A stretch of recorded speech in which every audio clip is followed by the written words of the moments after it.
आपने हमारी पिछली वीडियो में जाना क्यों प्रकट हुए जगन्नाथ जी, बलभद्र जी और सुभद्रा जी।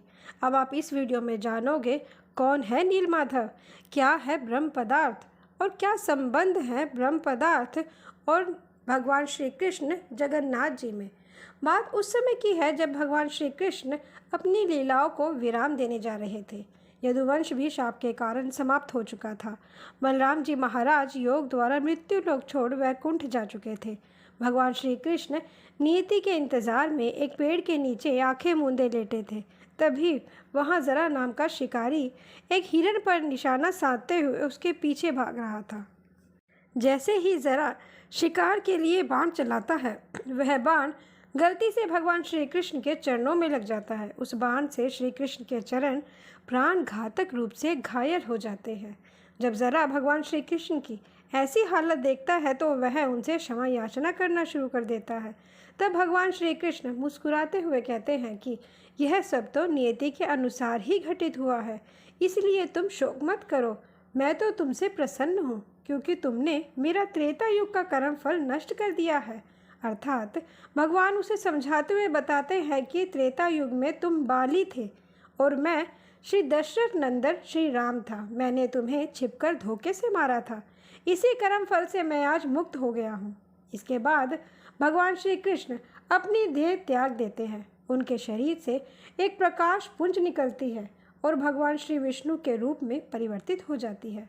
जरा यह सब कुछ देख रहा था। तब भगवान विष्णु जरा से कहते हैं उनका दर्शन कभी विफल नहीं होता, इसीलिए वह कुछ वरदान मांगे। तब जरा उनके दर्शन से सम्मोहित हो जाता है और कहता है कि वह उम्र भर आपकी उपासना करना चाहता है।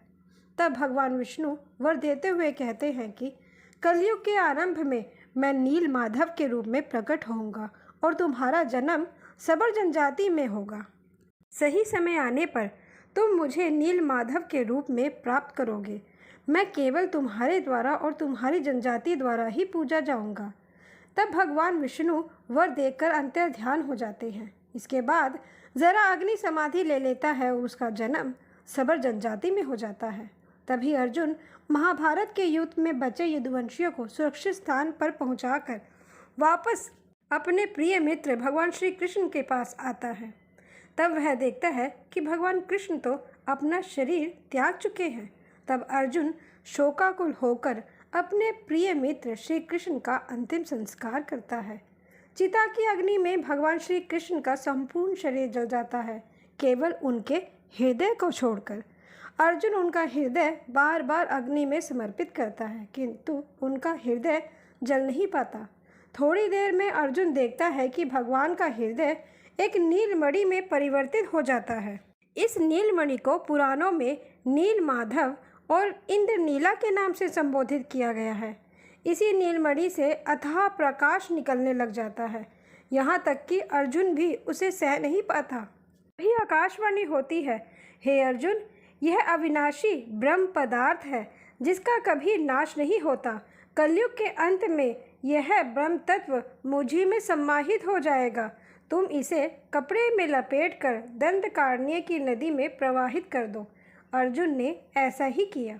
इस प्रकार वह नीलमणि महानदी के मुख्य स्रोत शिवनाथ से पूर्व दिशा में बहती हुई ब्रह्मादि पहाड़ियों पर महानदी के तट पर उड़ीसा तक पहुंची। आज वह स्थान उड़ीसा राज्य के नयागढ़ जिले के कांटीलो गांव में स्थित है।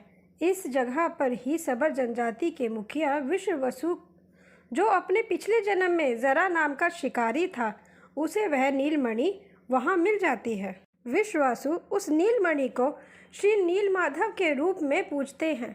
सबर जनजाति भाषा में नीलमाधव जी को किट्टुम के नाम से जानते हैं। विश्ववसु ने नीलमाधव को प्राप्त करने के बाद उन्हें नीलांचल पर्वत की गुफा में छिपाकर रख दिया था। यह स्थान ब्रह्मादि वरिया और कुसुमी नदी के संगम पर स्थित है। उसे उड़ीसा का त्रिवेणी संगम भी कहा जाता है। जैसे प्रयाग में वेणी माधव है, उसी प्रकार यहाँ नील माधव पूजे जाते हैं। हर दिन यहाँ विश्ववसु ब्रह्म मुहूर्त में भगवान नील माधव की पूजा अर्चना करने आता था। जब से नील माधव उनके कबीले में पधारे थे, तब से उनके कबीले में सुख शांति और समृद्धि बढ़ गई थी। लेकिन वह स्थान विश्ववसु ने किसी को नहीं बताया था क्योंकि उसे डर था अगर यह रहस्य किसी को पता चलेगा तो कहीं उसके नीलमाधव उससे दूर ना हो जाए। उन दिनों मालवा प्रदेश में इंद्रद्युम्न नाम के राजा थे। इनकी पत्नी का नाम रानी गुंडीचा था। दोनों ही भगवान विष्णु के परम भक्त थे और भगवान श्री के दर्शन के अभिलाषी भी थे। एक दिन राजा इंद्रद्युम्न के सपने में भगवान विष्णु आते हैं और कहते हैं कि तुम मेरे श्री विग्रह के लिए समुद्र के किनारे एक विशाल भव्य मंदिर बनवाओ।